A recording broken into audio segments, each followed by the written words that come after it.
முதலமைச்சர் விஜய் அவர்களுடைய லேட்டஸ்ட் அதிரடி அப்படின்னு சொல்லி நாம பார்க்கும் பொழுது 717 டாஸ்மாக் கடைகளை மூட வேண்டும் என உத்தரவு பிறப்பித்திருப்பது, இதற்கான காலக்கெடுவும் நிர்ணயித்திருக்கிறார். 2 வாரத்தில் இதெல்லாம் மூடியாகணும். மெயினாக அந்த மாதிரி எங்கே இருக்க டாஸ்மாக் கடைகள் அப்படின்னு சொல்லி பார்க்கும்போது, ஸ்கூல் காலேஜ் பக்கத்தில் இருக்கக்கூடிய டாஸ்மாக் கடைகள், பஸ் ஸ்டாண்டுக்கு பக்கத்தில் இருக்கக்கூடிய டாஸ்மாக் கடைகள், வழிபாட்டு தலங்களுக்கு பக்கத்தில் இருக்கக்கூடிய டாஸ்மாக் கடைகள்.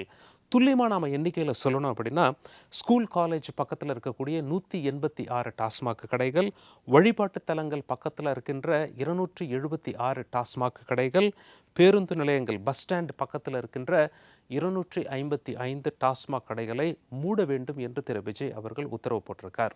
இது மக்கள் மத்தியில் மிகப்பெரிய வரவேற்பை பெற்றிருக்கிறது. காரணம் என்ன அப்படின்னா, அரசுக்கு டாஸ்மாக் மூலமாக நல்ல வருவாய் வருகிறது. ஒரு மாதத்துக்கு சுமார் 4000 கோடி, அப்போ 12 மாதத்துக்கு சுமார் 48,000 கோடி. அந்த வருவாய் தேவையில்லை அப்படின்னு சொல்லி முடிவு செய்வதற்கு ஒரு தனி தைரியம் தேவைப்படுகிறது. முதற்கட்டமாக திரு விஜய் அவர்கள் 717 டாஸ்மாக் கடைகளை மூட உத்தரவு பிறப்பித்திருக்கிறார். ஏற்கனவே அதிமுகவும் திமுகவும் இந்த மாதிரி செஞ்சுருக்காங்களா அப்படின்னு சொல்லி கேட்டாங்கன்னா, ஆம் செஞ்சுருக்காங்க. 2001 2026 வரைக்கும் திமுக ஆட்சியில் முதலமைச்சர் ஸ்டாலின் அவர்கள் 500 டாஸ்மாக் கடைகளை மூட உத்தரவு பிறப்பித்திருக்கிறார்.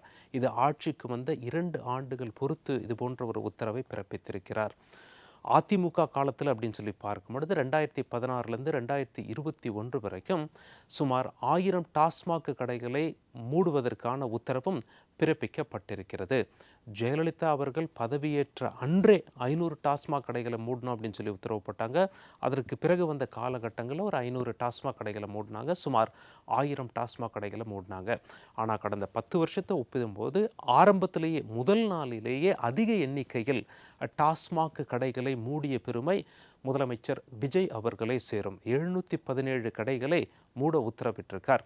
அது மட்டும் இல்லை, இன்னொரு அதிரடி நடவடிக்கையும் எடுத்திருக்கார். அது என்ன அப்படின்னா, ஸ்கூல், காலேஜஸ், பொது இடங்கள், பஸ் ஸ்டாண்ட், வழிபாட்டு தலங்கள் அங்கேருந்து 500 மீட்டருக்கு டாஸ்மாக் கடைகள் இருக்கக்கூடாது என்ற அதிரடி உத்தரவு தான் அது. ஏற்கனவே இருந்த அரசுகள் சில இடங்களில் 50 மீட்டர், சில இடங்களில் 100 மீட்டர் அப்படின்னு தான் கணக்கு வச்சுருந்தாங்க. பட் விஜய் அவர்கள் 500 மீட்டர் என்று கணக்கு வைத்திருக்கிறார். 1/2 கிலோமீட்டருக்கு எதுவுமே இருக்கக்கூடாது டாஸ்மாக் கடைங்க அப்படின்னு சொல்லி. இது மக்கள் மத்தியில் மட்டும் இல்லை, காவல்துறையினர் மத்தியிலும் மிகப்பெரிய வரவேற்பை பெற்றிருக்கிறது.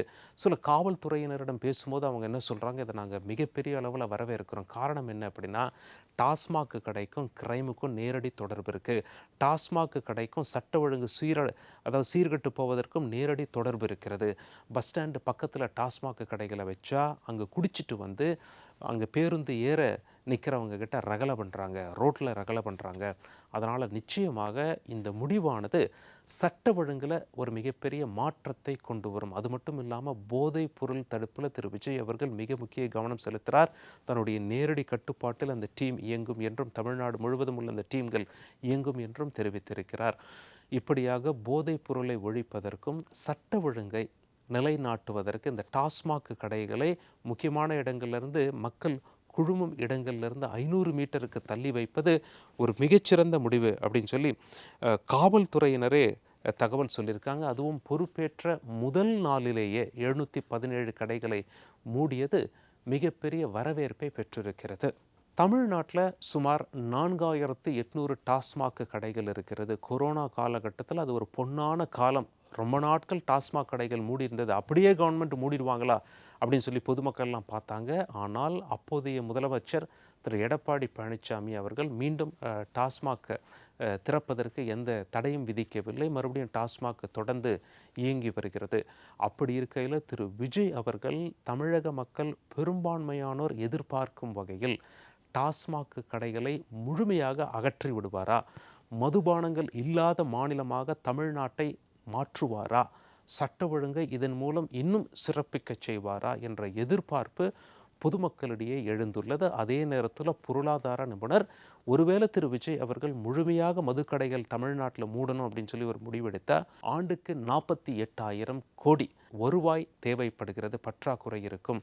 அந்த வருவாய்க்கான வழித்திட்டங்கள் என்ன வைத்திருக்கிறார் என்ற கேள்வியும் அவர்கள் முன்வைக்கிறார்கள்.